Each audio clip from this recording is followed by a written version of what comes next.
Bilan de puissance dans un circuit. Rappelons que la puissance est une grandeur indiquant l'aptitude d'un système à convertir rapidement de l'énergie qu'il reçoit. Prenons l'exemple d'un sèche-serviette électrique. Il reçoit une énergie transportée par le courant électrique, appelée énergie électrique, qu'il convertit en une énergie exploitable, ici une énergie thermique. La puissance électrique P-élect d'un convertisseur est définie comme le produit de la tension U à ses bornes, en volts, et de l'intensité I du courant qui le traverse, en ampères. La puissance électrique est une grandeur s'exprimant en watts. La puissance d'un sèche-serviette électrique est de l'ordre du millier de watts. Cette valeur de puissance est-elle élevée? Comparons cette valeur à d'autres valeurs de puissance. Elle est bien plus grande que la puissance d'une calculatrice, de l'ordre du milliwatt, ou de celle d'un smartphone, environ égale à 1 watt.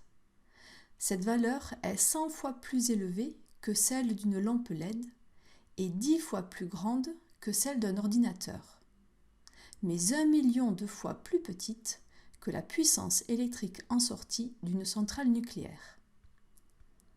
Réalisons un bilan de puissance pour ce sèche-serviette électrique. La puissance en entrée est une puissance électrique. La puissance exploitable en sortie est une puissance thermique.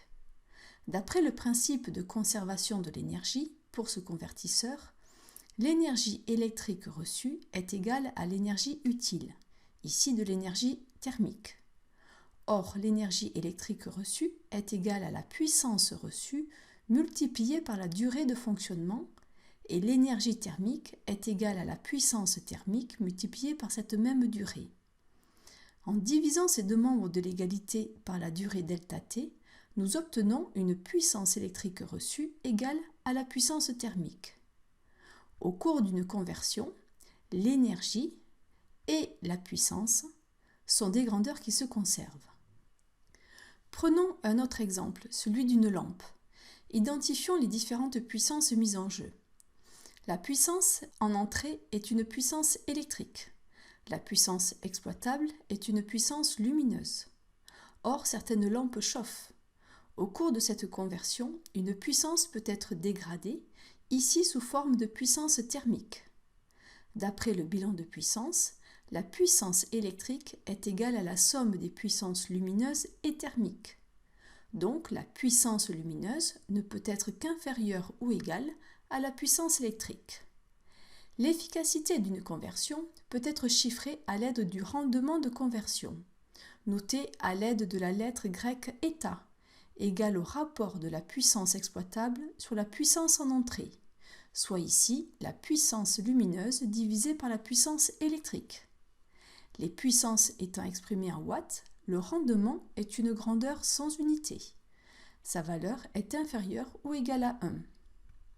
Retenons donc quelques ordres de grandeur de puissance, grandeur exprimée en watts, indiquant l'aptitude d'un système à convertir rapidement de l'énergie. La puissance électrique est le produit de la tension aux bornes du convertisseur par l'intensité du courant qui le traverse. Le bilan de puissance permet de vérifier la conservation de la puissance lors de la conversion. L'efficacité de cette conversion s'exprime à travers le rendement de conversion, rapport de la puissance exploitable sur la puissance en entrée. Réalisons un petit test de 3 questions.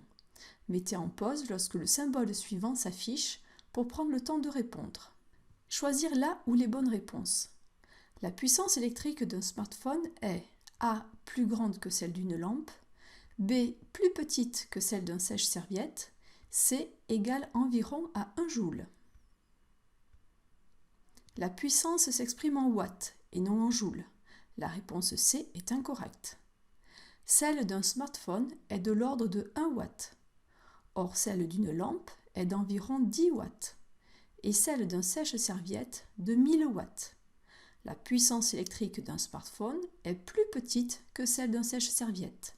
Seule la réponse B est correcte. Choisir la bonne réponse. La puissance électrique d'une pile est A. La puissance en entrée, B. La puissance exploitable, C. La puissance dégradée. Réalisons un bilan de puissance d'une pile. En entrée, une puissance chimique est reçue. La puissance exploitable est une puissance électrique et une puissance thermique est dégradée. Seule la réponse B est correcte. Choisir la bonne réponse. Le rendement de conversion de la pile dont le bilan de puissance est donné ci-dessous est égal à A 0,80, B 1,25, C 0,10. Le rendement de conversion d'une pile est égal au rapport de la puissance électrique sur la puissance chimique, soit environ 40 mW divisé par 50 mW, ce qui est égal à 0,80. La réponse A est correcte.